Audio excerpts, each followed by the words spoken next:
Baik, saya ulangi. Assalamualaikum warahmatullahi wabarakatuh. Selamat pagi semuanya. Eh, Pada pagi hari ini, di hari Minggu ini, kita seperti yang saya sampaikan kemarin untuk materi-materi sudah saya upload lewat Adlink. Harapan saya Anda sudah baca dahulu. Harapan saya Anda paling tidak sudah download, kemudian membaca. Nah, ini kita waktunya untuk diskusikan ya. Jadi waktu yang tidak terlalu banyak, mungkin bisa kita untuk diskusi. Apalagi kalau yang sifatnya bacaan, itu mungkin kan bisa Anda baca nanti penjelasannya, cukup dari saya tidak masalah, tapi paling tidak Anda sudah baca dahulu. Oke, mungkin saya mulai saja untuk yang pertama. Kemarin yang masih tertunda untuk saya jelaskan adalah keputusan investasi. Jadi ini nanti kita bagi dua dua materi. Yang pertama nanti keputusan investasi kita ulangi lagi yang sudah pertama pertemuan 9 dan 10 ini.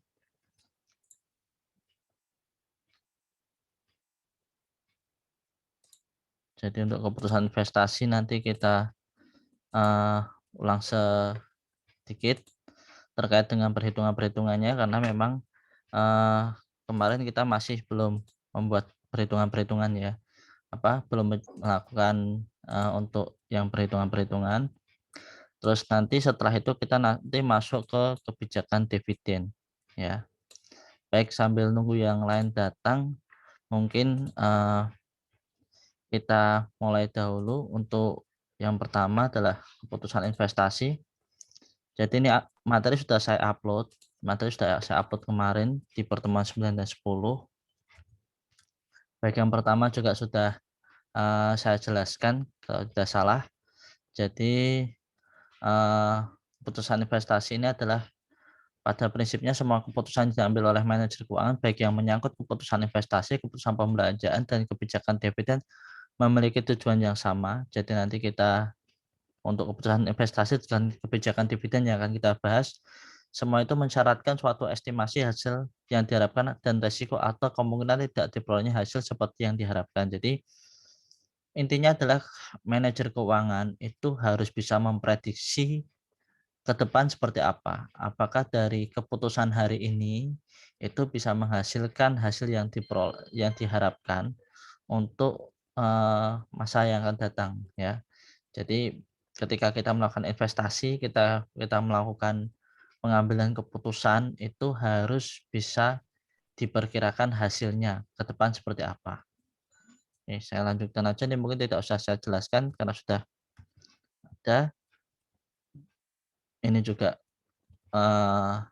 Anda nanti bisa baca, yang penting adalah operasional cash flow.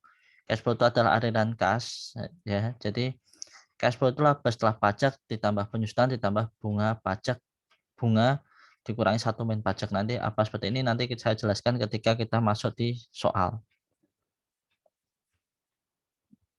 Nah, jadi ini yang terpenting di sini. Ini nanti diperhatikan karena nanti eh, UAS akan saya ambilkan dari soal ini ya, akan saya ambilkan dari soal ini. Tetapi nanti untuk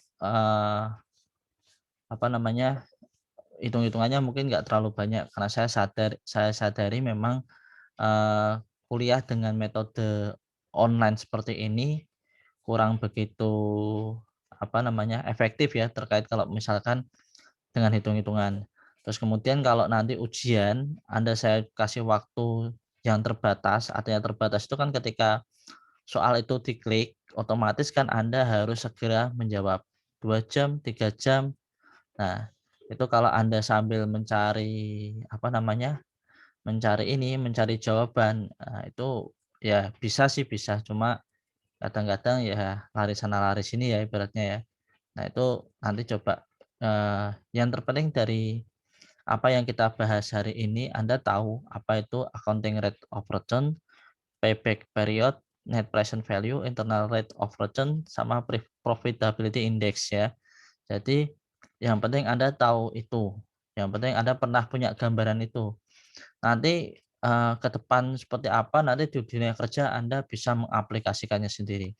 Terus kemudian, yang paling penting juga kalau Anda pengen tahu apa itu net present value, dulu pernah diajarkan kok lupa atau gimana, zaman sekarang nggak ada, untuk mencari referensi nggak susah ya. Anda cari di YouTube itu banyak sekali untuk, apa namanya, banyak sekali referensi, banyak sekali video yang terkait dengan perhitungan-perhitungan ini. Oke, nanti Anda bisa cari sendiri. Nah, sekarang, saya masuk dulu. Untuk metode accounting rate of return adalah penilaian investasi yang mengukur seberapa besar tingkat keuntungan dari investasi. Metode ini menggunakan dasar laba akuntansi, sehingga angka yang digunakan adalah laba setelah pajak atau earning after tax yang dibandingkan dengan rata-rata investasi. Jadi menghitungnya adalah rata-rata earning after tax dibagi rata-rata investasi. Untuk menghitung rata-rata earning after tax dengan cara menjumlah selama umur investasi dibagi dengan umur investasi. Sedangkan untuk menghitung rata-rata investasi adalah investasi dengan nilai residu dibagi 2. Ini metode payback period. Nanti mungkin bisa Anda baca sendiri juga, tidak masalah. Bisa cepat aja. Yang penting adalah contoh soal. Nah, contoh soal ini tolong Anda perhatikan untuk contoh soal. Terus kemudian, jangan lupa absennya ya di chat ya.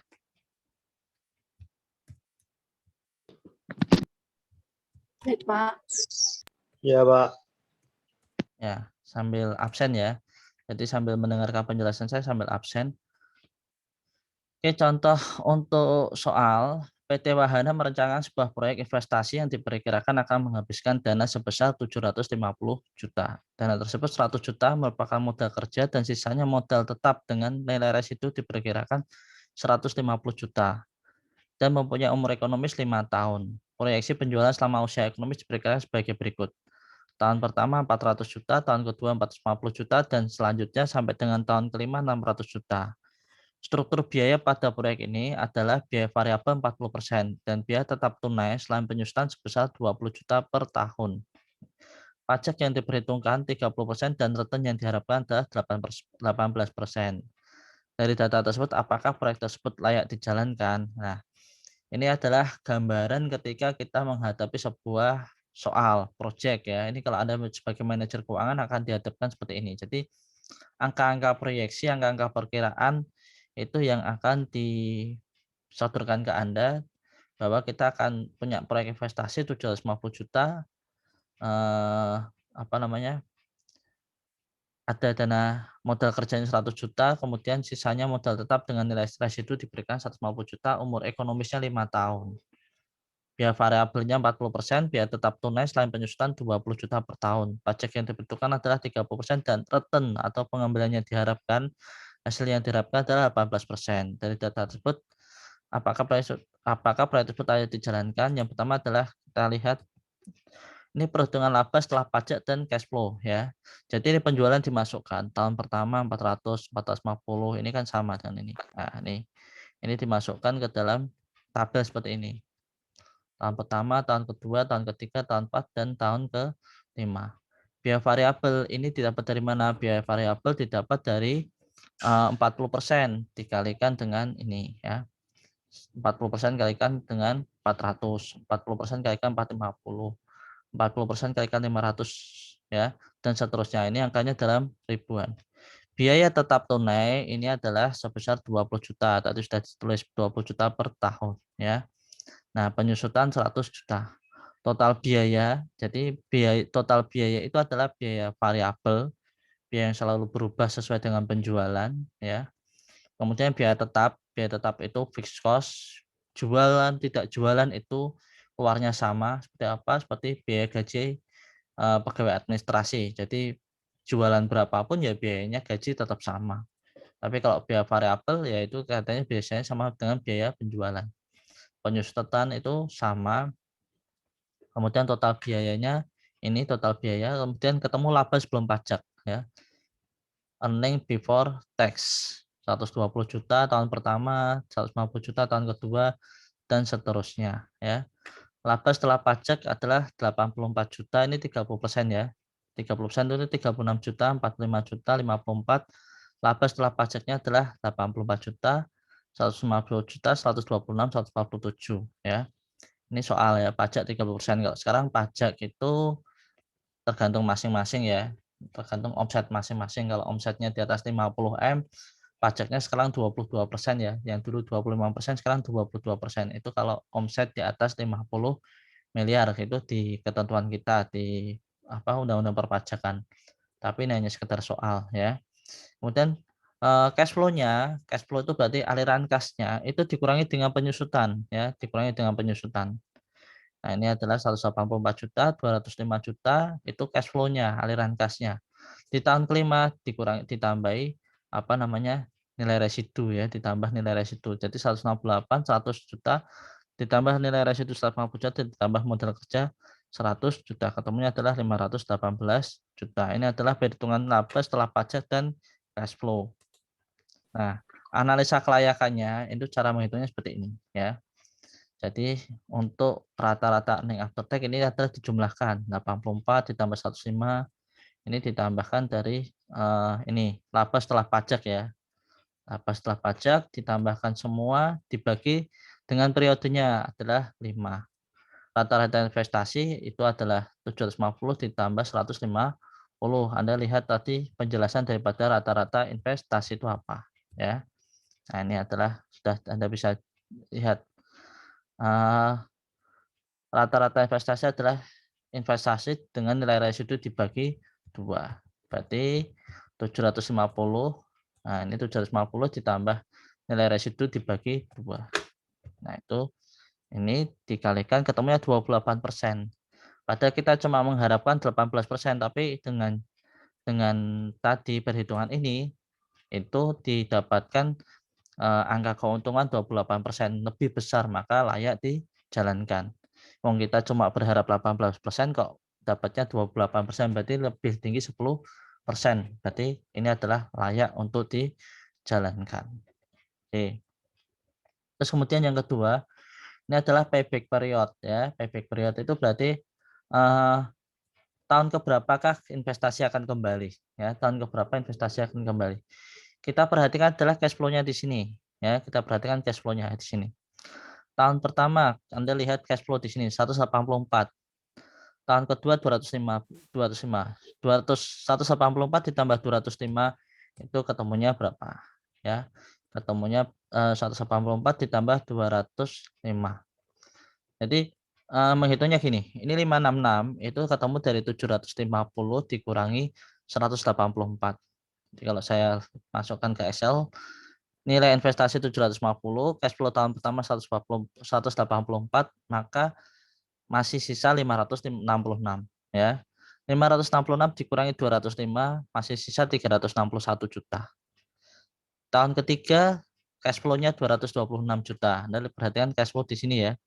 Nah, ini berarti nilai investasi 750 ini setelah dikurangi 184 tahun pertama, 205 juta tahun kedua, 226 tahun ketiga, tinggal 135 juta ya.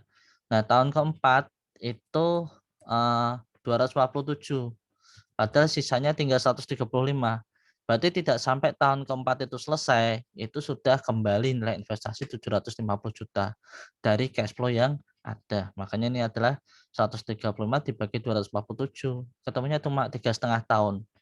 Jadi kita targetkan kembali investasinya 4 tahun ini layak karena PBB lebih kecil daripada target kembalinya investasi. Karena kita targetnya adalah 4 tahun. Bahkan di sini adalah umur ekonomis 5 tahun ya, tetapi kita sudah 4 tahun sudah kembali, 3,5 tahun sudah kembali, maka layak ya, paham ya. Jadi 750 ini dikurangi cash flow tahun pertama, terus kemudian sisanya 566 dikurangi cash flow tahun kedua.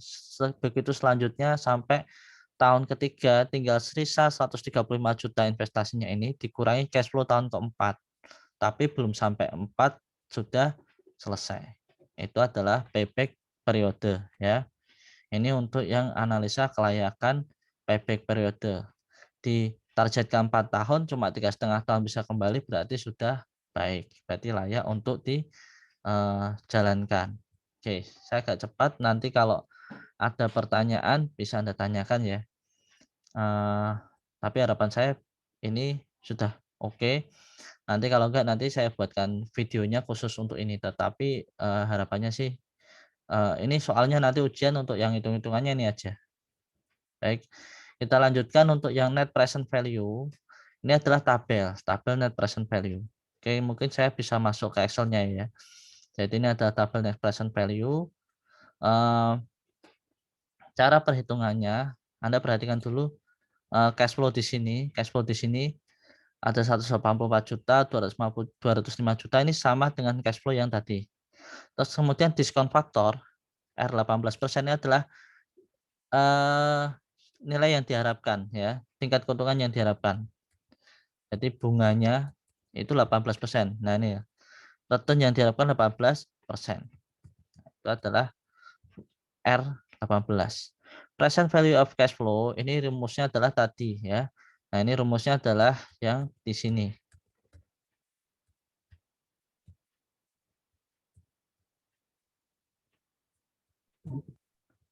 Rumusnya sebentar, rumusnya saya lihat di sini dulu. Saya bukakan untuk Excel-nya aja.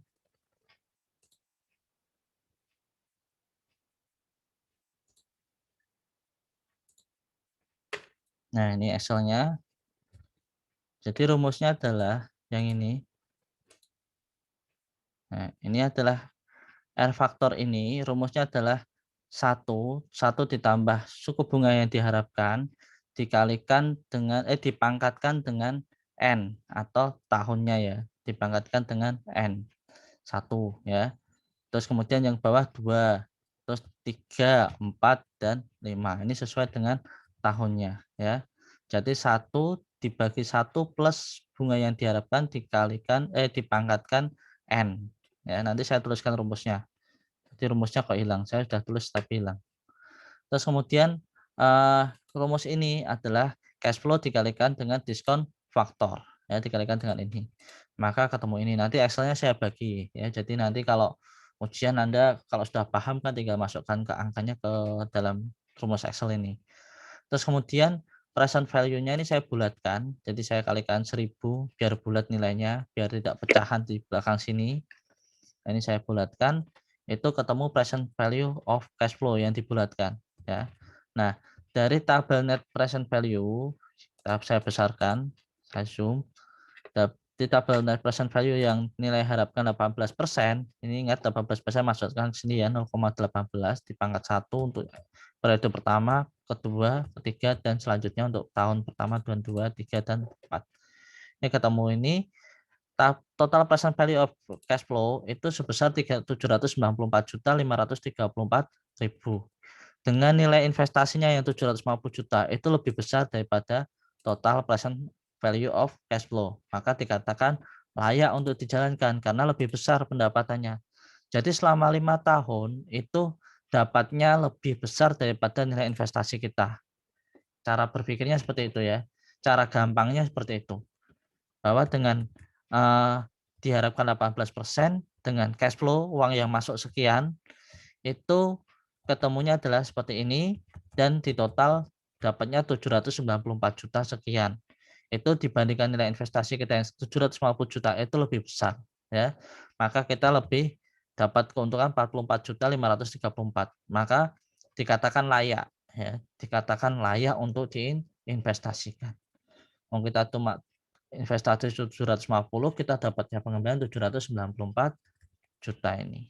Nah, ini untuk yang net present value. Kemudian untuk internal rate of return, untuk rumus yang keempat, layak atau tidaknya, ini Anda sama seperti ini. Cuma caranya adalah dicoba-coba untuk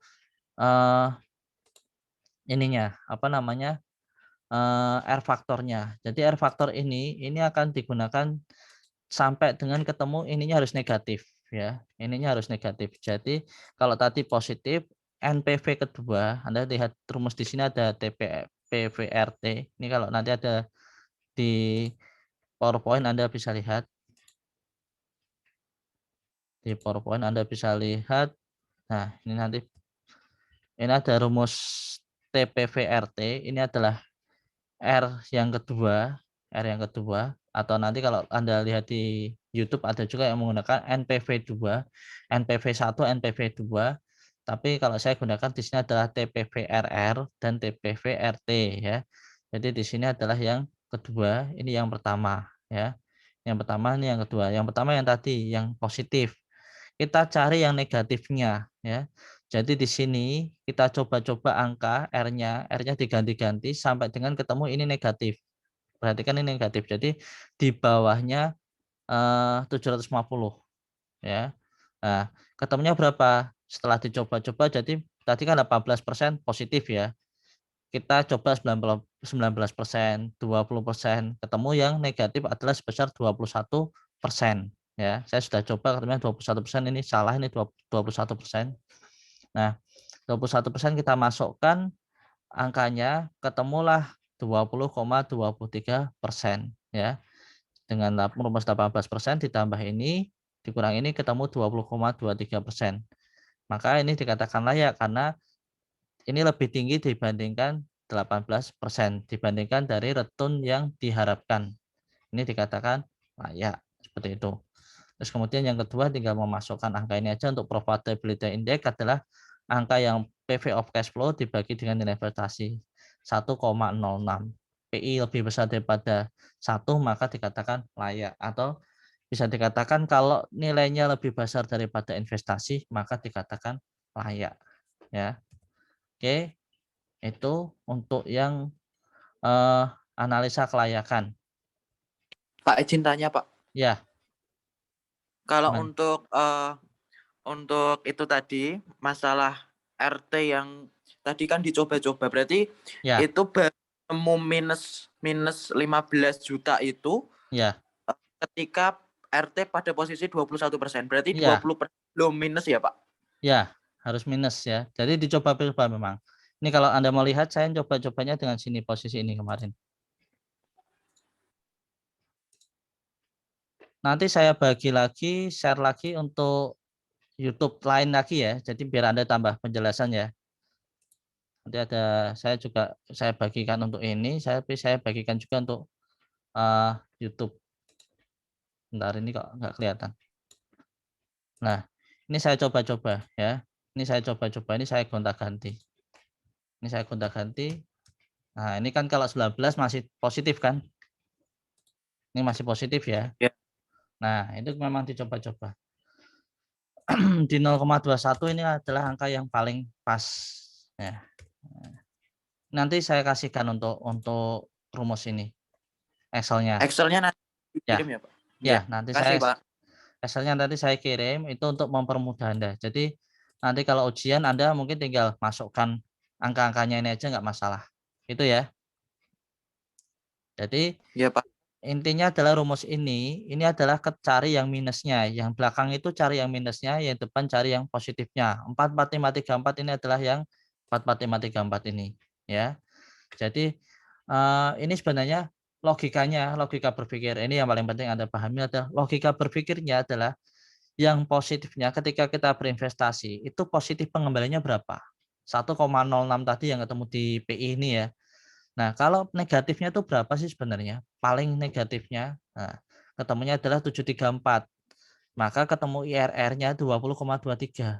Berarti ini masih di atas daripada nilai return yang diharapkan atau nilai pengembalian yang diharapkan. Kalau dari soal tadi kan nilai pengembalian diharapkan adalah 18%. Begitu ya. Atau nanti kalau soal lain ada yang menyebutkan atau nanti ada ketemu di tempat lain menyebutkan yang 18% itu adalah suku bunga yang kita dapatkan dari bank. Itu bisa. Jadi biasanya, nah ini yang perlu saya gambarkan, ini yang perlu Anda pahami justru di sini sebenarnya. Maka kalau soal seperti ini sebenarnya enaknya kalau di pertemuan langsung ya, tapi enggak masalah. Jadi yang perlu ditanamkan adalah biasanya perusahaan itu ketika mereka mau melakukan investasi itu mereka pinjam dana ke bank. Nah, dana ke bank itu biasanya adalah eh, mereka harus dihadapkan dengan bunga. Nah, ini kita bisa katakan 18% itu bunga yang dikasihkan ke bank, ya. Bunga yang diberikan bank itu 18%. 5 tahun kita pinjam ke bank, itu bunganya 18%. Nah, seperti itu, bisa katakan seperti itu. Tetapi kita dapat untung berapa sih? Nah, kalau dengan rumus yang net present value tadi, 18% itu kita dapatnya untung 794 juta. Jadi kita masih untung 44,5 juta. Gitu. Atau pakai internal rate of return, kita masih untung 20,23%. 18%-nya masih di bawah itu. Berarti kita bisa mengembalikan dana milik bank, kita masih untung sekitar 2%. Nah, itu adalah logika berpikirnya seperti itu. Layak tidak layaknya adalah logika berpikirnya seperti itu. Kalau rumus ini hanyalah tools, ini hanyalah alat ya. Ini hanyalah alat yang saya baca dari literasi, saya juga kombinasikan dengan ketika saya bekerja di perusahaan dulu, dan saya kombinasikan dengan cara menjelaskan ini saya belajarnya malah terus terang ya, bagaimana cara menjelaskan ini cukup awalnya saya agak bingung cara menjelaskannya gimana ya. Ini adalah saya coba-coba untuk lihat dari beberapa rekan dosen yang lain yang menjelaskannya di YouTube gitu ya. Tapi nanti saya kasihkan aja nanti beberapa yang ada di YouTube juga enggak masalah. Jadi biar Anda lebih jelas. Kalau masalah nilai itu gampang ya. Yang penting Anda paham, Anda punya kesan di dalam perkuliahan ini. Itu ya. Oke, Iya. absennya jangan lupa nanti ini saya bagi, saya tolong diingatkan ya untuk teman-teman semua untuk Excel-nya dan PowerPoint-nya sudah saya bagikan ya.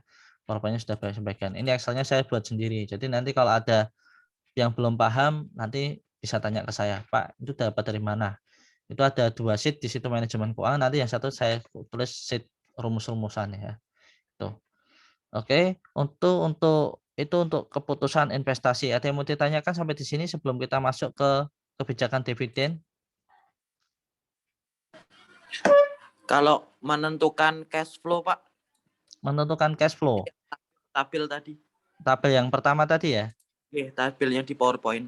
Ya, oke. Saya jelaskan untuk yang cash flow-nya.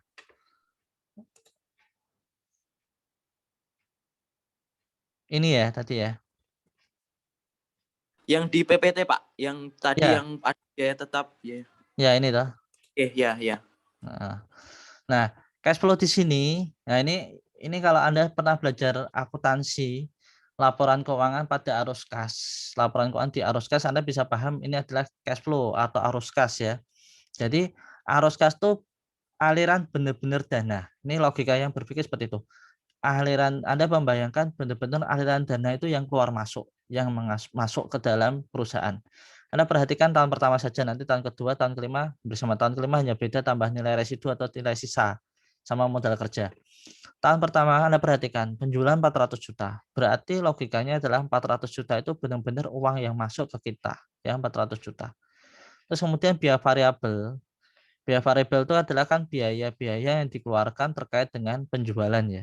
Ini berubah-ubah sesuai dengan penjualannya. Maka dikatakan di soal tadi adalah 40%.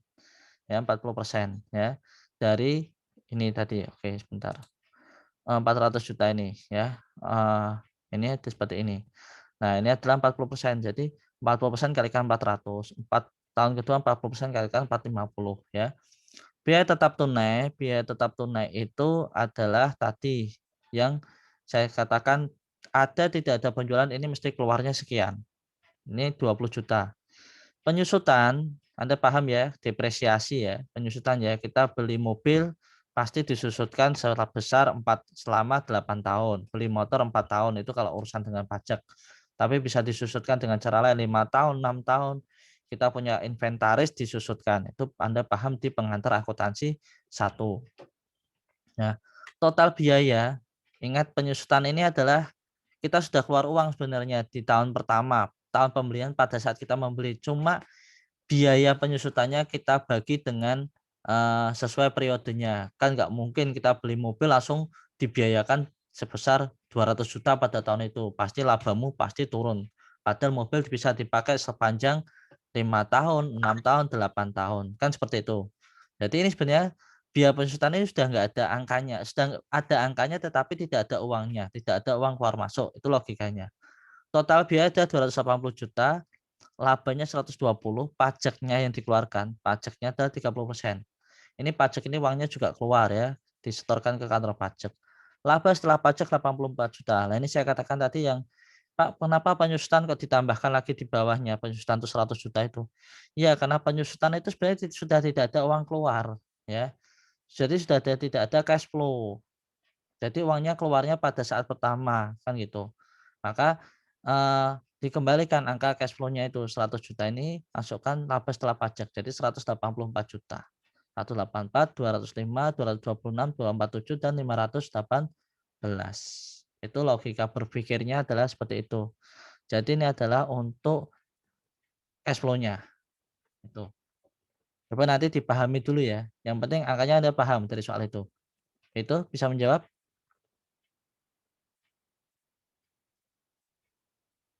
Halo? Tadi yang tanya siapa ya? Laba sebelum pajak tadi gimana, Pak? Kalau laba sebelum pajak itu adalah kan penjualan dikurangi dengan total biaya. 400 kurangi 280. Ya. Berarti setelah pajaknya dikurangi 36.000. Iya, iya. 6 juta. Ya, Ya. ya. Jadi kalau laba itu kan logikanya pasti ya, penjualan dikurangi dengan biaya. Kalau laba setelah pajak pasti adalah laba sebelum pajak dikurangi dengan pajaknya. Ya, pajaknya 30% daripada laba sebelum pajak. Pajak itu mesti pengalinya adalah labanya, bukan penjualannya. Kecuali nanti Anda kalau belajar perpajakan untuk sektor pajak UMKM itu adalah 0,5% kalikan omset. Ya, itu. Jadi dipahami ya. Kita lanjutkan ya. Iya, Pak. Ya, baik. Kita lanjutkan untuk yang kebijakan dividen. Ini waktunya tinggal 6 menit, tapi tidak masalah. Kebijakan dividen sebentar aja. Semoga sampai. Kalau enggak besok kita lanjutkan. Kebijakan dividen. Nah, ini adalah saya agak cepat untuk kebijakan dividen. Anda perlu pahami apa itu dividen. Nah, dividen adalah, ini Anda lihat, kebijakan dividen adalah terkait dengan dividen payout ratio atau rasio pengeluaran uang dividen. Ya. Dividen payout ratio adalah persentase laba bersih setelah pajak yang dibagikan dividen kepada pemegang saham. Jadi laba yang dibagikan kepada pemegang saham itu disebut dengan dividen. Ya. Kemudian DPR ini berkaitan dengan laba yang ditahan. Dividen payout ratio itu berkaitan dengan laba yang ditahan. Jadi laba itu juga terkait dengan laba yang ditahan. Jadi laba itu Anda bisa pahami nanti di laporan keuangan. Ada laba yang dibagikan, ada laba yang tidak dibagi. Jadi laba, kemudian itu nanti dibagikan berapa, kemudian dicadangkan berapa. Itu terkait dengan dividen payout ratio. Untuk memahami butuh pengetahuan teori kebijakan dividen yang perlu saya sampaikan adalah teori kebijakan dividen dari waktu ini. Teori kebijakan dividen ini biasanya ada di skripsi itu biasanya pencarinya ini kalau Anda yang pakai judul skripsi nanti ya, ini masih semester Bapak 4 ya. Atau mungkin ada yang sudah semester 6. 2. Oh, baru semester 2. Kebijakan dividen itu ada tiga teori. Pertama adalah dividend irrelevancy theory, but in the hand theory, dan tax preference theory. Jadi investor ketika menanamkan modelnya di pasar saham, bentar saya tak backup absen sebentar ya, takutnya nanti lupa.